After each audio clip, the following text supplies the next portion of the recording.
গান নিয়ে এবার কি পুরোপুরি থিত হচ্ছেন? হ্যাঁ আপু, গান নিয়ে নিজে কিছু পরিকল্পনা আছে। পাশাপাশি মাঝখানে কয়েকদিন অ্যালবাম বা কোনো কাজে হাত দেওয়া হয়নি, তো নতুন করে আবার পরিকল্পনা করার চেষ্টা আছে। আপনার প্রথম গান প্রকাশিত হয়েছিল কবে? প্রথম গান আপু 2017 সালে, কারিগরি ব্যানার, ফাহমিদা নবী আপার একটি প্রজেক্ট, সজীব দাস সেখানে ছিল। তো আনমোল প্রেজেন্স কারিগরি ওয়ান অ্যালবামে, সেখানে আমার মিক্সড অ্যালবামে প্রথম গান গাওয়া হয়। চলুন ফিরে যাই আমাদের আজকের অতিথি কণ্ঠশিল্পী তামরিন অনন্যার কাছে। অনন্যা, আবারও ফিরে এলাম আপনার কাছে এবং জি শুরুতে যেটা বলছিলাম, অনেক দিন পর আবার আপনাকে পাওয়া হয়েছে। জি মাঝে জি আপু। বোধহয় 1-1.5 বছর বা 2 বছর পার হয়েছে। জি জি আপু, মাঝখানে গানটা একটু প্র্যাকটিস কম করা হচ্ছিল আপু। তাছাড়া একটু আমি দেশের বাইরেও ছিলাম, বিভিন্ন কাজে ব্যস্ত ছিলাম, তো সে কারণে আপু হয়তো বা আমাকে ওভাবে করে কোথাও দেখা যায়নি বা পাওয়া যায়নি আপু। আশা করছি এখন নিয়মিত হবেন, জি গানের জি সাথেই আপু। থাক। খুবই প্রিয় একটা গান দিয়ে সকালটা শুরু হলো। বর্তমানে ব্যস্ততা কি নিয়ে যাচ্ছে? বর্তমানে ব্যস্ততা আপু, গান নিয়ে তো টুকটাক প্র্যাকটিস করছি। তাছাড়া এর পাশাপাশি সংসার জীবন নিয়েও একটু ব্যস্ততা চলছে আর কি। পরিবারের বাইরে ব্যস্ততার কথা যদি জিজ্ঞেস করি এই মুহূর্তে, সেখানটায় কেমন ব্যস্ততা আছে? চাকরি বা অন্য পেশা জীবনে নিজেকে সম্পৃক্ত করা হয়েছে কিনা? না আপু, চাকরি যেখানে আগে আমি ছিলাম একাডেমি ইংলিশ মিডিয়াম স্কুলে শিক্ষকতা করতাম, পড়াশোনা প্লাস শিক্ষকতা সব কিছু নিয়েই তখন ব্যস্ততা চলতো। কিন্তু এখন আপু বিয়ের পরে আর ওভাবে করে কোনো জায়গায় চাকরিতে করা হয়নি, যোগদান করা হয়নি। সামনে কি করবেন বলে ভাবছেন? গান নিয়ে এবার কি পুরোপুরি থিত হচ্ছেন? হ্যাঁ আপু, গান নিয়ে নিজে কিছু পরিকল্পনা আছে। পাশাপাশি মাঝখানে কয়েকদিন অ্যালবাম বা কোনো কাজে হাত দেওয়া হয়নি, তো নতুন করে আবার পরিকল্পনা করার চেষ্টা আছে। আপনার প্রথম গান প্রকাশিত হয়েছিল কবে? প্রথম গান আপু 2017 সালে, কারিগরি ব্যানার, ফাহমিদা নবী আপার একটি প্রজেক্ট, সজীব দাস সেখানে ছিল। তো আনমোল প্রেজেন্স কারিগরি ওয়ান অ্যালবামে, সেখানে আমার মিক্সড অ্যালবামে প্রথম গান গাওয়া হয়। যেহেতু পুরো সময়টা এখন গানে দিচ্ছেন, তো জি আমরা জি চেষ্টা আপু। করবো আজকের আড্ডাতেও আপনার কাছে বেশি বেশি গান শোনার। আজকে আচ্ছা। গান শোনার পর না, মানে মনের মধ্যে একটা অদ্ভুত শান্তি কাজ শান্তি করে। কাজ করে। আপনার কোন ঘরানার গান সব থেকে বেশি করা হয়? আপু আধুনিক গানটাই বেশি প্র্যাকটিস করা হয়, নজরুল সঙ্গীত আর আধুনিক গান। যদি প্লেব্যাকের সুযোগ আছে সামনে, সেই সুযোগটি নেবেন কিনা? জি আপু, অবশ্যই প্লেব্যাক করার তো সবারই একটি স্বপ্ন থাকে। ভালো কোনো গান বা লিরিক্স পেলে অবশ্যই প্লেব্যাকে কাজ করব। প্লেব্যাকের জন্য যখন স্বপ্ন দেখে একজন মানুষ, তখন তার চোখে একজন স্বপ্নের নায়িকাও থাকে বা নায়কও থাকে। জি জি আপনি আপু। যেহেতু নারী একজন কণ্ঠশিল্পী, আপনার জি কাছে জি। জানতে চাই, আপনি প্লেব্যাকের স্বপ্ন দেখলে সেই জায়গাটায় কোন নায়িকার লিপে আপনার গানটি দেখতে পান? আপু নায়িকা তো এখন অনেক নতুন নতুন নায়িকাই কাজ করছে। তো আপু আমার কাছে সবচেয়ে বেশি ভালো লাগে বিদ্যা সিনহা মিম আপুকে। পরাণ মুভিতেও আপুর একটা গান দেখেছিলাম, চন্দ্র নিরালায়। তো ওই গানটা দেখার পরে আপু আমার মনে হলো যে আমিও হয়তো বা একদিন প্লেব্যাকে যদি কাজ করি আপু, যদি সুযোগ হয় আল্লাহ দেয় আপু। আমরা তো অনেক এখনো ওভাবে করে নিজেকে প্রতিষ্ঠিত হতে পারিনি, জানি না কতটুকু পেরেছি আপু। তারপরেও সবারই তো একটা স্বপ্ন থাকে। তো আমারও ইচ্ছা আছে যে বিদ্যা সিনহা মিম আপুর ইয়েতে আর কি একটা কণ্ঠ দেওয়া। অনেক অনেক শুভকামনা থাকবে। মানুষ তো স্বপ্ন দেখেই, এবং সেই স্বপ্নগুলো আসলে স্বপ্ন থেকে বাস্তবে রূপান্তরিত হয়। নিশ্চয়ই আপনার স্বপ্নগুলো সত্যিতে রূপান্তর হবে। অনন্যা, একটু বলবেন যে প্রথমবার আপনাকে যখন আমরা স্টুডিওতে পেয়েছিলাম, তখনও যদি আপনি আপনার ছেলেবেলার গল্পটা বলেছিলেন, জি কিভাবে জি গানে আপু। আসা হয়েছিল। জি জি আর আপু। যদি আরো একবার একটু সেই গল্পের রমন্থন হতো। আপু ছোটবেলায় আমি 3.5 বছর বয়সে যে ছায়ানটে সঙ্গীত বিতানে প্রথম নজরুল সঙ্গীত এবং ক্লাসিক্যালের উপর তালিম নিই। তারপরে এরপরে আপু আস্তে আস্তে আমি ফাহমিদা নবী আপা, সামিনা আপার কাছে গ্রুমিংয়ে, ভয়েস গ্রুমিং স্কুলে সেখানে কাজ করি এবং সেখানে অ্যালবাম বের করা হয়।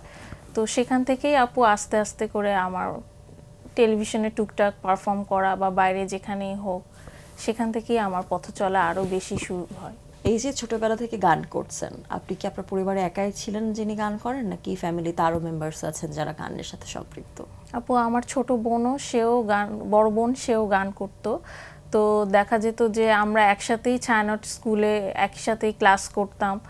যদিও আমাদের বয়সে একটু ডিফারেন্স ছিল, তারপরেও আপু দেখা যেত যে ভালোই লাগতো।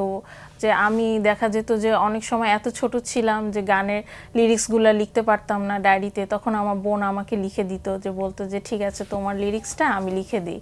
তো তখন টিচাররাও অনেক সহযোগিতা করতো যে হ্যাঁ ওর বোন আছে দেখে হয়তো বা ও লেখার কিছু সমস্যা হচ্ছে, বা শিশু শ্রেণীতে আপু তখন একদম ছোট, তো লিখতে পারতাম না। তো তখন দেখা যেত আমার বড় বোন এসে এসে গানের লিরিক্সগুলো লিখে দিত আর কি।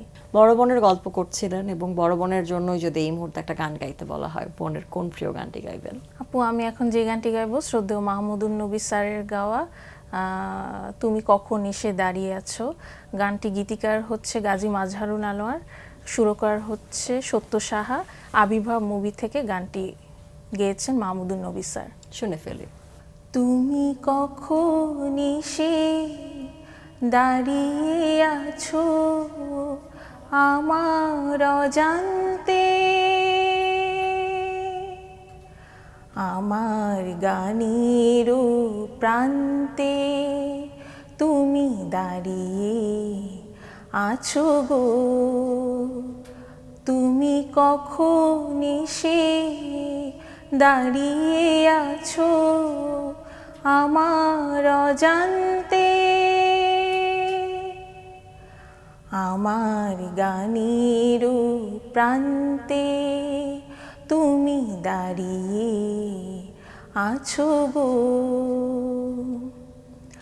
তুমি প্রথম বুঝিয়ে দিলে একা থাকাও গো কারে বলে, জীবনে তোমার কত প্রয়োজন সে কথাটি যদি জানতে,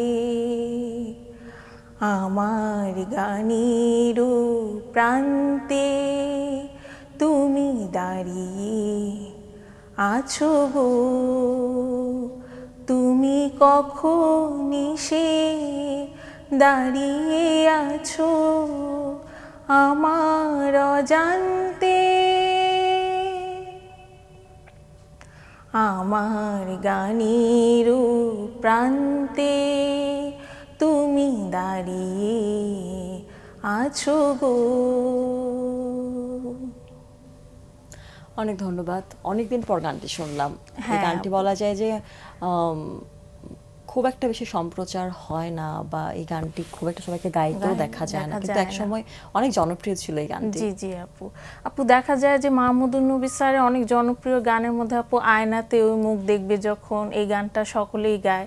যদি আপনার প্রিয় শিল্পীদের কথা বলা হয়, যাদেরকে আপনি ভীষণভাবে অনুসরণ করতে চান বা তাদের মতো হতে চান, সেক্ষেত্রে কাদের নাম আগে আসবে? আপু ভীষণভাবে অনুসরণ করতে চাই অবশ্যই সামিনা আপা এবং ফাহমিদা আপাকে, কারণ ওনাদের গান আমার সব সময় খুব ভাল লাগে। যেই প্রোগ্রামেই যাই একটা না একটা ওনাদের গান আপু সব সময় থাকবেই, কারণ ওনাদেরকে আমি গুরু হিসাবে না, অ্যাজ আ পার্সন হিসাবেও আমি অনেক শ্রদ্ধা করি, তাদেরকে রেসপেক্ট করি। তো আমার খুব ভালো লাগে ওনাদের গান। সামিনা চৌধুরী এবং ফাহমিদা নবী, তারা তো দুই বোন, জি জি আপনারও দুই বোন, জি এবং জি আপনারা দু বোনে গান করেন। জি জি আপু। হয়তো বা আপনার বড় বোন বোধহয় আরেকটু বেশি পর্দার আড়ালে থাকে। জি জি হয়তো তাকে সব সময় পর্দার সামনে দেখা যায় না, কিন্তু সে পর্দার আড়ালে দেখা যায় যে বিভিন্ন সময় গান প্র্যাকটিস করে, বা কোনো অনুষ্ঠানেই হোক, সে হয়তো বা টিভি প্রোগ্রাম না হোক, কোনো কালচারাল প্রোগ্রামে হোক, গান পারফর্ম করার চেষ্টা করে। পরিবারে দুই বোনের বাইরে আর কারা কারা আছেন?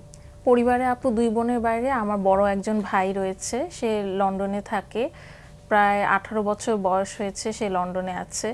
তো তারও একটা বেবি রয়েছে, সেও আর কি গান বাজনা খুব পছন্দ করে। তো আমি যখন দেশে গান করি দেখা যায় যে ও আমাকে জিজ্ঞেস করে যে তোমার প্রোগ্রামের টাইমিংটা বলো, আমি তোমার প্রোগ্রামটা আমি দেখবো অনলাইনে। তো দেখা যায় এখন তো আপু অনলাইনের যুগ, সব চ্যানেলই লাইভ প্রোগ্রাম দেখা যায়, তো সে আমার প্রোগ্রামগুলো সব সময় দেখার চেষ্টা করে। সামনে কোনো কাজ আসছে কিনা? হ্যাঁ আপু, আমি এর আগে যেহেতু একটা নিজস্ব মিক্সড অ্যালবাম আর একটা মৌলিক গান রিলিজ করেছি, তো সামনে আপু একটা আমি করতে চাই, নজরুল অথবা যে কোনো আধুনিক গানের উপরে। অনেক অনেক শুভকামনা রইল আপনার জন্য, আপনার নতুন যে গান আসবে সেই গানটির জন্য অনেক অনেক ভালোবাসা রইল। আশা করছি গানটি দর্শকপ্রিয়তা পাবে। আপনার কণ্ঠে একটি গান শুনতে শুনতে বিদায় নেব, তার আগে একটু দর্শকদের কাছ থেকে বিদায় নিয়ে আসি। প্রিয় দর্শক, এতক্ষণ কথা হচ্ছিল অতিথির সঙ্গে, এবার সময় হলো বিদায় নেবার। আমাদের অনুষ্ঠান সম্পর্কে আপনার যে কোনো মতামত পরামর্শ জানাতে লিখুন এই ঠিকানায়। প্রযোজক দিন প্রতিদিন, Bangla vision, Noor tower, 110 Biruttam CR Dutta road, Dhaka 1205, phone 96320300 থেকে 4। আমাদের ইমেল অ্যাড্রেস দিন প্রতিদিন @banglavision.tv। মার্কিন লেখক নিউট হেলশারের একটি উক্তি বলে বিদায় নেব আজ। তিনি বলেছেন, জাহাজ ডুবে যাওয়ার পর যে কোনো পরামর্শ কিভাবে জাহাজটি রক্ষা করা যেত তা নিয়ে দারুণ পরামর্শ দিতে পারেন। প্রিয় দর্শক, সবাই ভালো থাকুন, সুস্থ সুন্দর থাকুন। আজ সারাটা দিন সবার জন্য শুভ ও কল্যাণময় হোক। এবারে গান দিল না গানটি গাওয়ার চেষ্টা করছে। তারা গানটি শুনে ফেলি। দিল না নীল মন দিল না, এত যে নিঠুর বন্ধু জানা ছিল না গো, এত যে নিঠুর বন্ধু জানা ছিল না। দিল না নীল মন দিল না, এত যে নিঠুর বন্ধু জানা ছিল না গো, এত যে নিঠুর বন্ধু জানা ছিল না। আমি যারে বাসি ভালো, কাজলের চেয়ে সে কালো। আমি যারে বাসি ভালো, কাজলের চেয়ে সে কালো, হয় না যে তার তুলনা। এত যে নিঠুর বন্ধু জানা ছিল না গো, এত যে নিঠুর বন্ধু জানা ছিল না। দিল না নীল মন দিল না, এত যে নিঠুর বন্ধু জানা ছিল না গো, এত যে নিঠুর বন্ধু জানা ছিল না।